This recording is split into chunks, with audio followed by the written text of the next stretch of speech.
Hi everybody, it's Dan here. Tonight I'd like to make a video talking about yo-yo diets, why you gain the weight back, and why they don't work. It's very easy to understand if you understand evolution and that the fact that us humans evolved. If you get that, you'll understand why you can't just reduce your energy intake and keep it off. If you ask somebody how to lose weight, like a doctor or most doctors, the weight loss industry or the weight experts, they'll tell you, well, you need to eat less and move more. Well, yes, of course, we understand that. But what they don't take into account is if you just eat less food or say that you count your calories and you eat less, what happens is since you evolved, you have what's called a metabolic body fat set point. All animals have a natural set point for themselves. We evolved it. So like our hair color, our height, our looks, our muscle tone, whatever. You have a set point, a biologic set point. And the reason why people yo-yo diet is because they don't understand that if you reduce how much food you eat, you do what they tell you, eat less food.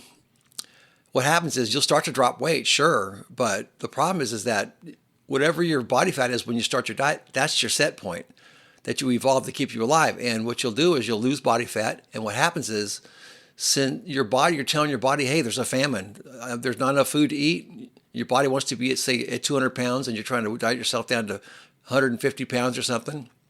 Your set point's at 200, and your body feels less food's coming in, and it says, uh-oh, there's a famine. Something's wrong here. So we got to help this creature survive. And what happens is it puts metabolic and evolutionary pressure on you to gain that body fat back because it's thinking, uh-oh, there's a famine. So it makes you hungrier, and it makes your energy level go down. So the more you get under your set point, the more the emergency measures kick in and try to get you back there. So that's why these diets don't work, because what they're not addressing is the set point you have. We have to have a set point because all animals evolved safety mechanisms to keep them healthy and at a point where it wants your body fat set point to be at.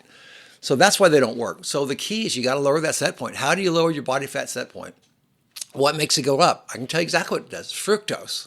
If you eat sweet sugar from fruit or extracted fructose in the form of honey or high fructose corn syrup or sucrose, which is in treats and sodas and processed foods, you're telling your body to gain body fat to survive a famine. You're saying, hey, it's our ancestors did this in the fall, like I've explained in other videos, and you'll gain body fat. And if you eat sugar all the time, you're constantly preparing for that famine, and that raises your set point. It goes up, and the higher it goes up, the harder it is to bring down unless you stop eating sugar. You got to stop. You have to quit eating processed foods, sugar, fructose, whatever.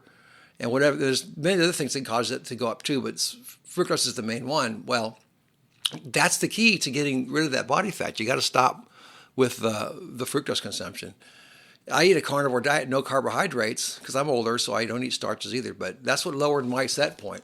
I actually had three things that lowered my set point.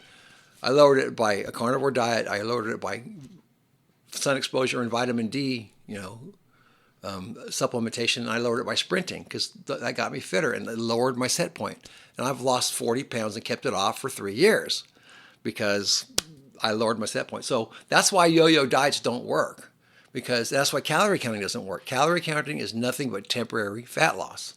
And you're never going to keep the body fat off unless you stop calories, stop seeing body fat gain from a mathematical point of view. That's the problem with calorie counting. You're looking at it from a mathematical point of view. You're saying, if I put this few calories, I'll lose weight. Yeah, you will temporarily until your emergency measures kick in and boost you right back up to your set point. So you got to lower that set point. I've lowered my set point down from 230 pounds down to 195 pounds. It's down there, and I don't gain the weight back. Unless I eat a bunch of sugar, I don't gain it back. So, and I was 225, about 225, 230 pounds for 30 years, from my mid-20s till my mid-50s.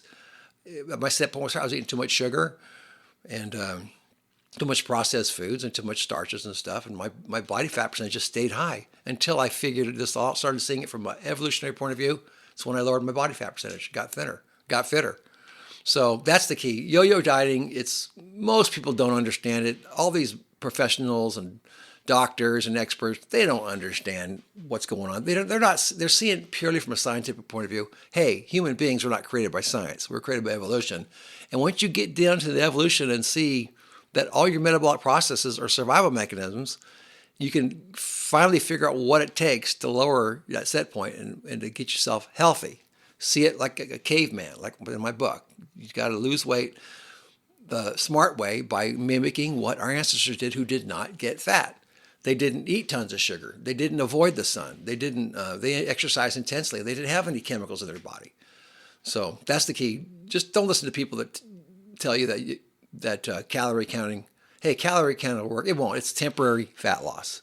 Stop the yo-yo, get off the yo-yo dieting bandwagon. Quit counting calories. Use your natural calorie counting mechanism, which is your hunger that you evolved. Quit eating sugar, quit eating processed foods, and that weight will come down naturally on its own. All right, well, thanks for watching, everybody, and have a great night.